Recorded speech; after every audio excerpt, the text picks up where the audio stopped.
Muy buenas tardes, sean bienvenidos a su programa Ya sé que no aplauden. Como cada semana estoy muy contento de estar con ustedes. Me acompaña Diana Meneses. Diana, ¿cómo estás? Muy bien, muchas gracias, Alexis. Qué bueno. También nos acompaña, como ustedes saben, Julián Reynoso. ¿Cómo estás, Julián? Excelente, Alexis, muchas gracias. Me da mucho gusto que estemos aquí porque debemos acercarnos a, yo diría, 3 temas relevantes que tal vez por la premura de las noticias no fueron cubiertos como debieron haber sido cubiertos por los medios, pero que creo que representan una generalidad. Me atreveré a decir que México es el infierno. El infierno es, según muchas religiones, aquel contexto donde viven los condenados. El infierno es ahí, como lo escribía Dante, donde quien entra ya no tiene ninguna esperanza. La semana pasada estuvo marcado por policías federales, hoy llamados Guardia Nacional, amedrentando y golpeando migrantes, por niños armados, obligados a renunciar a su infancia y obligados a defender a su comunidad. También estuvo marcado por un grupo de víctimas que decidieron tomar las calles ante la ceguera de este gobierno, ante la ceguera del gobierno de López Obrador, que ha decidido traicionar a quienes fueron sus aliados. Las víctimas de la violencia que hoy gritan justicia y verdad después de prácticamente 10 años de un mar de sangre que ha cubierto el país. Un presidente que decidió calificar la reunión con Javier Sicilia y Julián Levarón como un espectáculo, como un show, como si el sufrimiento de aquellos que no están contigo fuera la traición. Esto es lo que estuvo marcado. Creo que el gobierno de López Obrador ha entrado en una dinámica muy complicada. Creo que ha habido un enfrascamiento por parte del gobierno de López Obrador, un enfrascamiento que tal vez podríamos ver con otros presidentes anteriores. Y podemos entrar primero a la marcha que hicieron Sicilia y Levarón el fin de semana. Esta marcha se debe a lo que mencionaba anteriormente, que el gobierno decide no recibir a las víctimas. Es más, decide acusar al mismo Sicilia, ciertos miembros afines al gobierno como John Ackerman, de querer perpetuar la estrategia de Felipe Calderón, cuando el gran enemigo de Felipe Calderón después de Andrés Manuel López Obrador fue el mismo, Javier Sicilia. Diana, ¿qué comentarios te merece? Pues creo que algo que comenté aquí con mis compañeros previo a iniciar el programa fue que es incómodo ver cómo no causó impacto.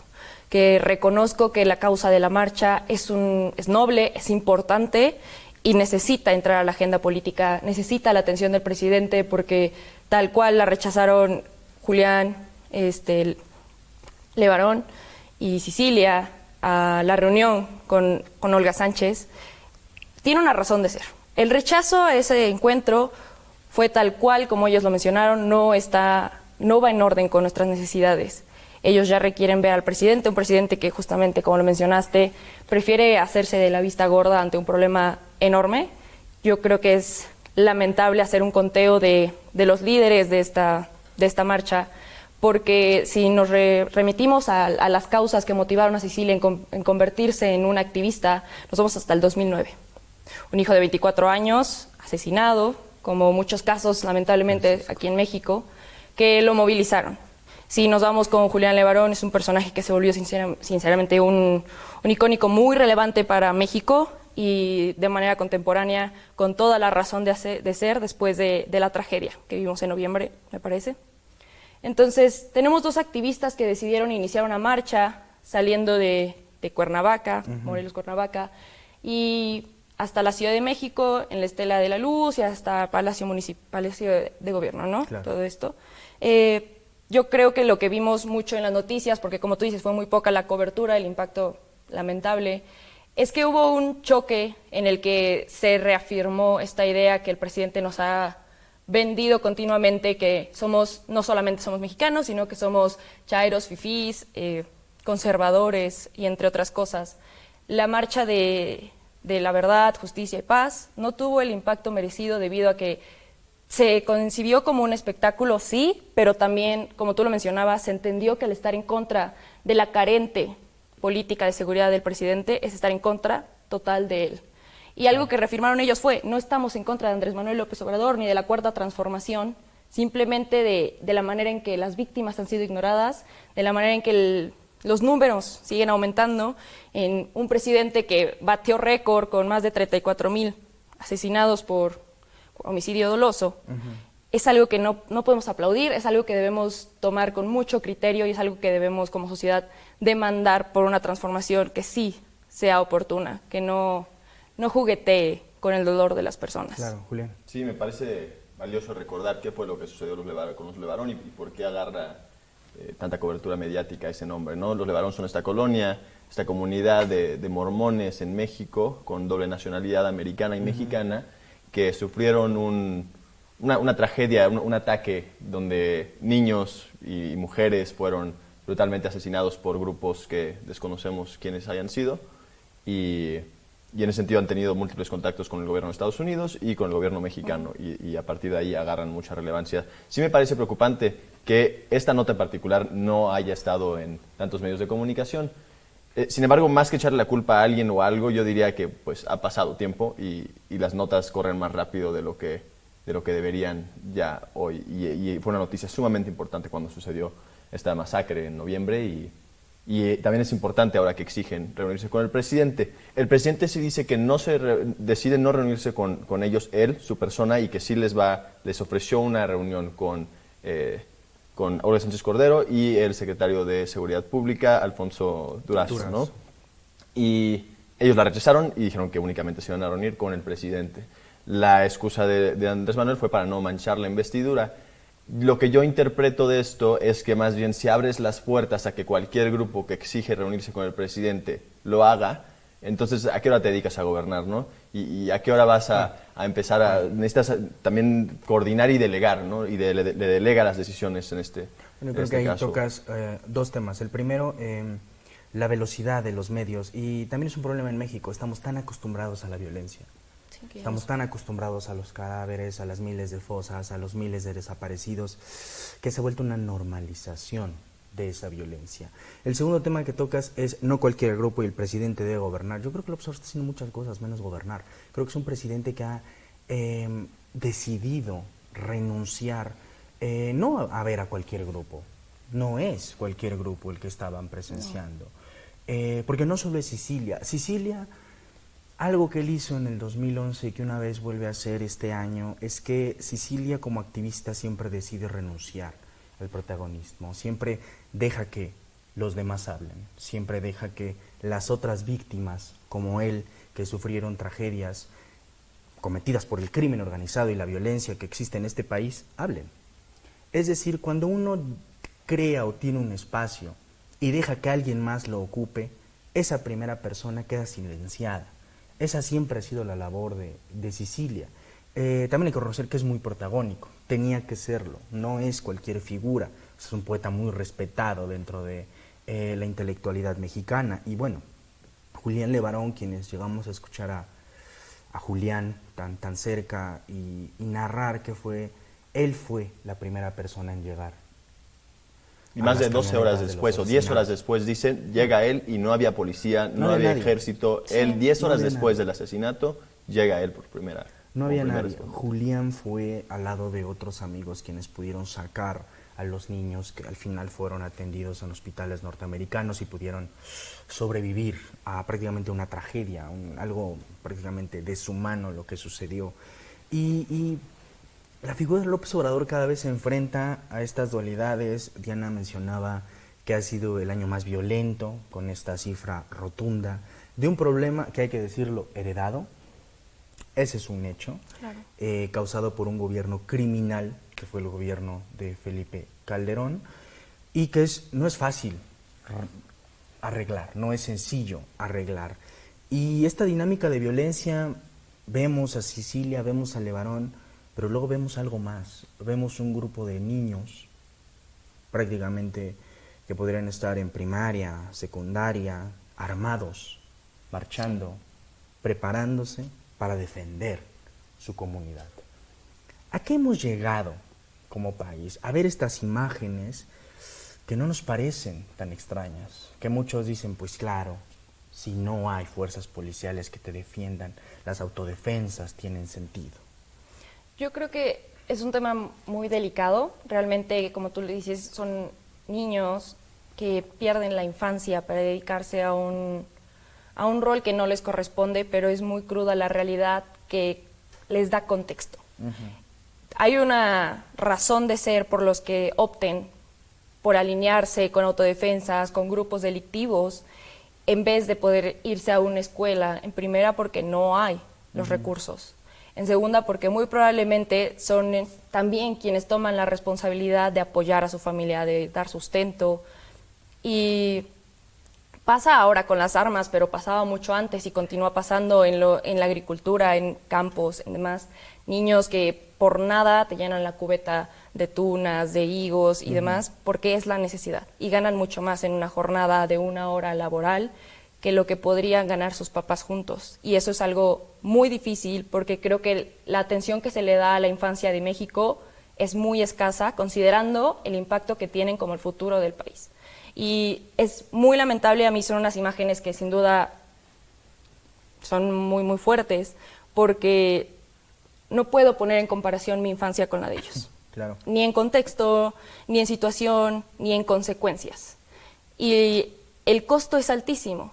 Niños que no tienen ya miedo o que a pesar del miedo deciden tomar armas para defender ya sea a su pueblo, ya sea a un narco, ya sea X y Y personaje, se están convirtiendo en actores que por la delicadeza de su existencia también son intocables.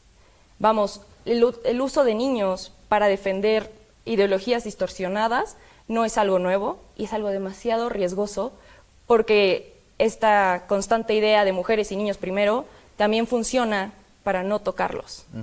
Y son la primera línea que se está poniendo como defensa. Correcto. Julián.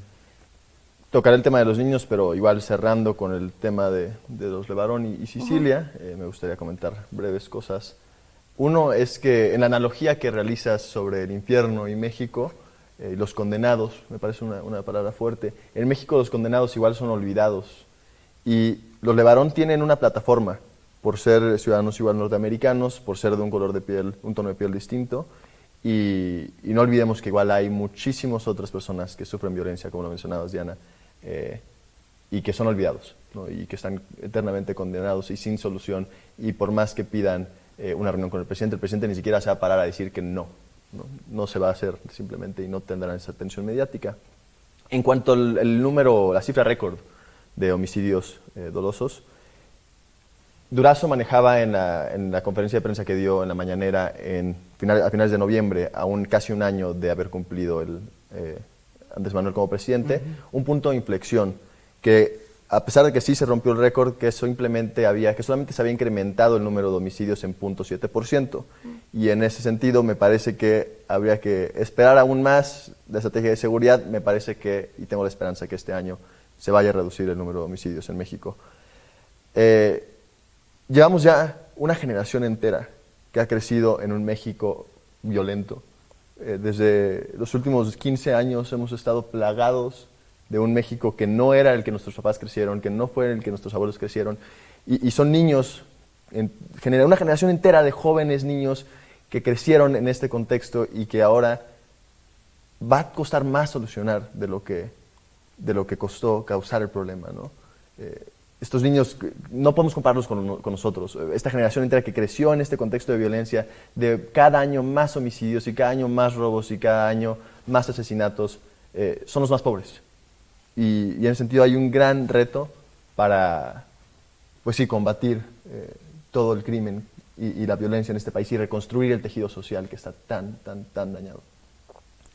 Creo que si algo hemos aprendido a lo largo de estos años es que la estrategia de seguridad ha fracasado.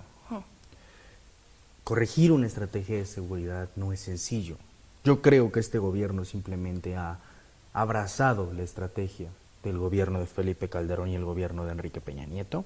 Ha decidido continuar con el camino hacia la militarización, que al final de cuentas cualquier persona que haya más o menos estudiado el tema te podría decir que simplemente armar y sacar personas armadas generará más violencia. Y esto no es la ficción que el presidente crea a veces de es que ir a las causas, que los niños no dejen la escuela. A ver, tú tienes ya un problema de seguridad presente. El problema ya está. Resolver causas te va a llevar décadas y los muertos van a seguir ahí. Necesitas sí una estrategia de prevención de la violencia, pero necesitas una estrategia de seguridad diferente a la estrategia que ya existió. También el presidente se enfrentó a una realidad prácticamente innegable, un país de cadáveres que ya estaba ahí cuando él llegó.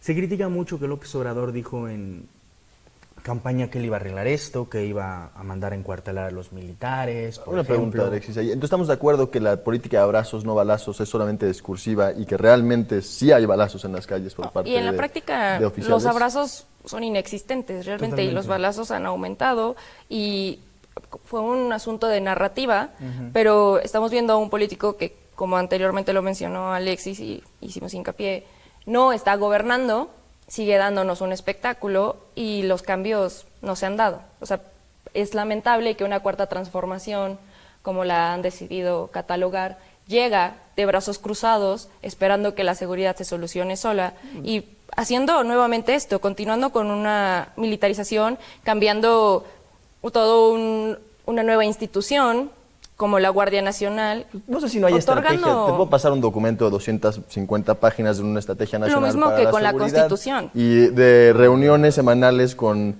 gobernadores y con delegados de Las los reuniones estados. semanales no sirven para absolutamente Y yo creo que eso es lo nada. peor, que se supone que ante los ojos de todos se Perdón. hace algo Pero no y se hace absolutamente y nada. no ha pasado Lo que hace el nada. presidente es espectáculo, una estrategia de seguridad. Eso es lo que está haciendo. Pueden escribir 1000 planes como los sexenios presidenciales lo hicieron, creando planes nacionales de más de 800 páginas, publicándolos anualmente, que prácticamente no servían de absolutamente nada. No hay política pública, no hay estrategia, no hay absolutamente nada en tema de seguridad. Han decidido heredar una estrategia quebrada, una estrategia prácticamente corrupta, una estrategia que nace de los intereses individuales de Genaro García Luna, secretario de Seguridad Pública del gobierno de Calderón, que hoy sabemos que tuvo lazos con el crimen organizado, prácticamente una guerra decidida, una guerra pactada. Sí. Es igual, es otro tema, que siguen habiendo elementos de Genaro García Luna infiltrados en todos los niveles de gobierno, elementos de Luis Cárdenas Palomino metidos ahí, y que, o sea, igual es todo un sistema de corrupción y de complicidad con el crimen organizado que hay adentro del gobierno. Me parece que sí está funcionando la estrategia de seguridad. De cuando estaba creciendo 3.5% anual, ahora está creciendo a 0.7%. Me parece que vamos para bien. El problema de las métricas de medición es que las métricas de medición son manipulables y creadas como tú las quieres crear. Claro. Lo que está haciendo Durazo es prácticamente crear ficción con los números que él sabe que no son ciertas. Sí, no, y las cifras que conocemos hoy son las que emite gobierno, realmente. Porque hacer un conteo de la atrocidad que sucede a diario en el país está muy complicado. Primero porque por impunidad no hay tantas denuncias. Claro. Y todo el mundo sabemos que si en nuestra colonia o en X colonia ya hay balazos y demás, ya ni siquiera salen las noticias. En esta misma línea de que está tan normalizado que si hubo 2 muertos no es de impacto. Cuando ya hubo 30, chance y lo sacas en una columna y haces una crítica, pero no es primera plana. Y es algo que yo creo que debemos de romper como sociedad, hacer más conciencia de que no es normal que tengamos miedo, no es normal que estemos muy conscientes de no salgas a tal hora y lo veamos como una estrategia de autocuidado, porque vivir con miedo no está bien. Y el Estado, el gobierno, tiene toda la obligación de garantizarnos seguridad, dignidad y derechos humanos. Y lo único que ha hecho es violentarlos. Y de hecho, el origen fundamental del Estado por el cual se crea la figura del Estado es para dar seguridad. Sí, realmente. Y han fracasado en la primera tarea que todo gobierno tiene. Cuando tú pierdes eso, cuando tú pierdes la capacidad de seguridad, absolutamente has perdido todo. Y lo que ganas es niños con armas en Guerrero, Claro. donde eso es la única forma de defenderse, ¿no? Última cosa que sí me parece interesante, igual de la estrategia de seguridad de Andrés Manuel, es que por primera vez tenemos un político como titular de la Secretaría de Seguridad Pública y no un militar o un policía, ¿no? Alfonso Durazo es un político y se dedica a implementar políticas públicas y va bien. Yo de Durazo diría muchísimas cosas. Yo estoy más y que decepcionada, enojada y preferiría Durazo, no abordarlo porque... después del Vamos fracaso a terminar. que ha sido varias estrategias, Durazo debe haber abandonado ese cargo Sí, hace no. meses. Y Andrés Manuel López Obrador debió haber tomado la decisión de cambiar de dirigente, porque Julián mencionaba el tema de delegar. Un presidente no puede hacer todo, obviamente, y un presidente no sabe todo. O sea, hay presidentes que tienen afinidades, que conocen muy bien temas y se meten directamente a ellos, pero otros temas donde tú designas a alguien y ese alguien es responsable. Pero tú como presidente también debes asumir responsabilidad y cuando ese secretario o ese individuo que ha estado ahí y ha fracasado debe ser removido del cargo. O sea, es pagar un costo político por un fracaso. López Obrador no ha decidido pagar costos políticos hasta ahora. No ha decidido pedir la renuncia a Durazo como debía haber sido, no ha decidido pedir la renuncia al secretario de Defensa después del terrible y lamentable suceso de Culiacán, que es una vergüenza por donde se le vea. Y este gobierno cada vez camina y puede ser un gobierno de improvisaciones hasta cierto punto. Hoy la gran imagen de la mañana es el presidente anunciando los cachitos de la venta del avión. Bastante feos, ¿eh? Bastante feos. O sea, feos, mal chiste, sin sentido, y lo peor del caso es que no me puedo reír porque muy probablemente va a pasar. Y un presidente que controla también la narrativa, que hoy cambia el discurso, cambia el tema. Ya no hablamos de los migrantes, que vamos a tocar el tema en un minuto, ya no hablamos de los niños armados, ya no hablamos de la marcha por la paz, sino que ahora hablamos del cachito que el presidente va a rifar. Sí. Es decir, tiene una manipulación tan fuerte de los medios de comunicación, entiende también cómo operan, que a veces responder a ellos es difícil. ¿Cómo responder a un presidente? Pues algo que hace también Donald Trump, que por ejemplo, muchos presidentes tienen que saber controlar la narrativa. Claro. Una parte fundamental de gobernar es eso. Si tú pierdes la narrativa, pierdes la mitad de la tarea de gobernar. O sea, tienes que tener un control. Y López Obrador lo va a tener. ¿Hasta cuándo va a tener ese control, López Obrador? ¿Hasta cuándo va a tener la capacidad de seguir teniendo el control de la narrativa de esa manera? Yo creo que no se le va a agotar. Es lamentable porque creo que llegó tan enaltecido, con una gran popularidad, que ha persistido. Y es sorprendente que al año que ya lleva, y días más, con los pésimos resultados que ha otorgado, la sociedad continúa con mucho apoyo hacia el presidente. Es justo esto de la manipulación, de cómo es que los medios la abordan, de una agenda diariamente marcada y definida por las mañaneras, instituciones, para mi gusto, sí debilitadas, porque si antes tenemos un presidencialismo notorio y evidente, ahora tenemos uno demasiado implícito, lo cual es un poquito más riesgoso porque no lo vemos, pero ahí está. Entonces, yo me atrevería a decir que va a ser un sexenio de polarización social. Julián, ¿cómo ves el tema de los medios y el observador? A pesar de lo que digan de que controla las noticias y la agenda, y me parece que sí. Sin embargo, ¿qué otro presidente en todo el mundo se para todos los días a las 6 de la mañana frente a los medios de comunicación nacionales y locales a responder preguntas, ¿no? Y a marcar temas? Ninguno, ¿no? Entonces sí me parece que a pesar de todo es genial que se presente frente a los medios de comunicación y o sea, a veces le digan, oye, sí, presidente, eres a todo dar y sí, y lo alaben, pero a veces también permite que gente como Jorge Ramos llegue y lo critique. Y ningún otro presidente permite eso. ¿Y cómo le responde? ¿Te parece que es un poquito cuadrado o sí te parece que es abierto a la crítica? Porque yo he escuchado respuestas en las que dice, ¿de qué eres? ¿Del Reforma? Son conservadores. Puede ser humillando. que sea completamente cuadrado, sí, pero lo permite. ¿Qué otro presidente permite que le pregunten eso? O sea, ninguno en el mundo. Yo ninguno creo que es parte del espectáculo. De forma diaria. Y muchos en el mundo. Este país, de forma diaria, sistemática, a las 6 de la mañana, que prensa de oposición y prensa a favor del gobierno. Yo creo que si tuviéramos buenos resultados, no me importaría qué hiciera con sus mañanas. Sí, es lo mínimo que puede hacer cuando es un pésimo presidente. Exacto. Lo mínimo que puede hacer es despertarse temprano y darnos la cara. Para mí pero ¿sabes qué? Al final de cuentas, Julián dice ningún otro presidente. A ver, las conferencias de prensa presidenciales las marcan los gringos. Los americanos, la idea del americano, ellos son quienes salen, dan ruedas de prensa. ¿Quién empezó a ningunear a los periodistas en ruedas de prensa? Donald Trump, rompiendo esa investidura, y ha sido el presidente que ha decidido no dar ruedas de prensa. En México no estamos acostumbrados a las ruedas de prensa. En México, y ese punto se lo voy a reconocer a Julián, también entiendo a los medios, están muy emocionados porque ya tienen la atención. Es como lo nuevo, es como lo mediático, que no pasaba, no estaba ahí. Sí, el presidente llegaba, daba un discurso, el presidente se bajaba y se acabó. O sea, siempre así es. Y Enrique Peña Nieto, ¿cuántas ruedas de prensa llegó a dar el presidente? López Obrador dio más ruedas de prensa en una semana, cuando había tomado el cargo, que Enrique Peña Nieto en todo el sexenio. Una tradición muy priista de no tener ese diálogo.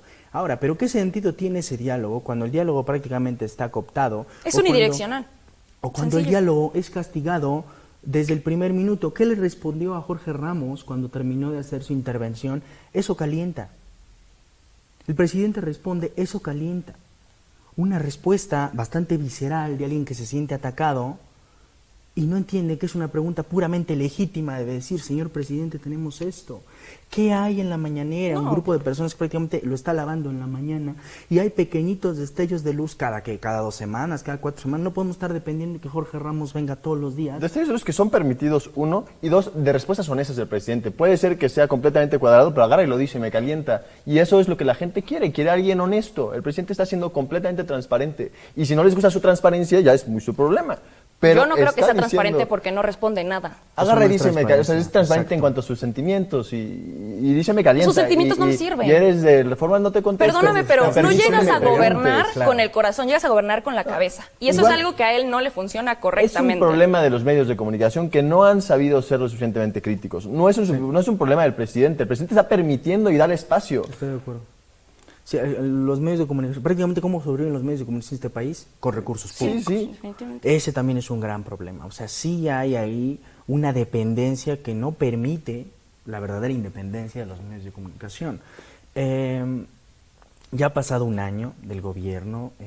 Aún es muy prematuro para decir que será un total fracaso. Creo que es No va a acabar demasiado mal. O sea, yo prematuro. estoy muy segura de que el gobierno de Andrés Manuel López Obrador no va a acabar mal, Yo pero también. nos ha traído muy malos resultados y esos no van a detenerse. Y el sentido de la traición, y es algo que no mencioné al principio. El tema con las víctimas es una traición y el tema con los migrantes también lo es. Sí. La manera en que la Guardia Nacional se ha convertido en el muro que Donald Trump pidió al gobierno mexicano. Y también algo a reconocer, es una actitud que muchos gobiernos anteriores han tomado. El expresidente de Estados Unidos, Barack Obama, telefoneó a Enrique Peña Nieto para pedirle que cerrara la frontera sur con militares. Enrique Peña Nieto lo hizo. Es decir, siempre hemos sido el muro para los migrantes centroamericanos. Y este gobierno que entró con una actitud más abierta, con una protección de los migrantes, con un discurso en pro de los migrantes, termina convirtiéndose en eso, termina convirtiéndose en esa barrera que juró no ser, termina repitiendo y replicando políticas que otros gobiernos ya habían hecho. Sí, no, estoy muy de acuerdo. Lo que ha pasado con los migrantes no es la primera caravana migrante que recibimos, pero sin duda creo que son las cifras más elevadas que hemos tenido de personas repatriadas, personas que se han regresado y detención de migrantes. Vimos unas imágenes que sin duda no las puedo comparar con las que ha sucedido en Estados Unidos a los mexicanos, Estados Unidos a latinoamericanos, Claro. pero sí son duras para un país que es de migrantes, para un país que ofrece muchos migrantes mexicanos hacia Estados Unidos y que claramente somos el paso obligado para los que van hacia Estados Unidos. Pero no son imágenes con las que yo me encuentre de acuerdo y a las que yo pueda soportar, porque migrar para mí que no es un delito. Así de sencillo. Migrar es un derecho humano que debería ser reconocido y protegido por los gobiernos, porque nadie migra por puro placer. Así como en México tenemos desplazados internos que ni siquiera están contabilizados, Claro. nadie se mueve de su país dejando todo atrás con un costo muy bajo. Todo aquel que decide moverse tiene la necesidad y está dejando y sacrificando muchísimas cosas que preferimos ignorar que cambiar. Julián. Brevemente, me parece que recordemos en junio o julio, que fue cuando el presidente Donald Trump tuiteó sobre amenazas de sanciones económicas y aranceles, ¿no? Entonces, pongamos el escenario donde el presidente AMLO no hubiera cedido a las exigencias de construir un muro humano con la Guardia Nacional y nos hubieran puesto aranceles.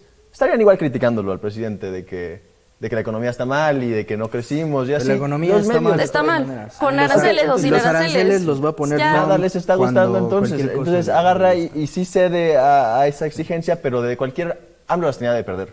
O sea, si no cedía, Lo hubiera agarran y le criticado ponen menos, te voy a decir por aranceles. qué. Porque se supone que AMLO está peleado con el capitalismo. Y a mí no me hubiera importado que un presidente El que está neoliberalismo, peleado perdóname, con sí hay- el neoliberalismo no, y el no, no es lo capitalismo mismo, no es lo mismo. hubiera optado por aceptar mejor aranceles que atacar a seres humanos. Entonces yo hasta le hubiera reconocido que está siendo coherente con su ideología. Pero no es algo que ha sucedido. Y lo que vengo a criticar hoy es que está decidiendo ser una vez más Te lo concedo. Todo pero- lo que quiera te lo Estados concedo, Unidos. pero realmente nosotros no representamos a la prensa nacional y la prensa nacional. O sea, el presidente las tenía de perder. O sea, a pesar de nuestras Pero opiniones. es que y dos siempre ganas para. las hay de perder con el gobierno de Estados Unidos. Exacto. A ver, no hay una relación unidireccional ahí.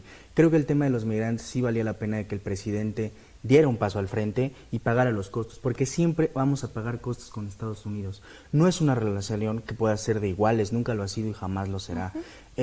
No será la primera vez que se enfrente al gobierno de Donald Trump en estos temas. Creo que el tema volverá y se pondrá muchísimo más complicado. Les agradecemos muchísimo que nos hayan acompañado en otra emisión de Ya sé que no aplauden. Como pueden ver, hay bastantes emociones en esta mesa que creo que representan muy bien las emociones que están allá afuera, en el país. Espero que nos acompañen la próxima semana en otra emisión de Ya sé que no aplauden, donde nosotros tenemos otros datos. Muchas gracias.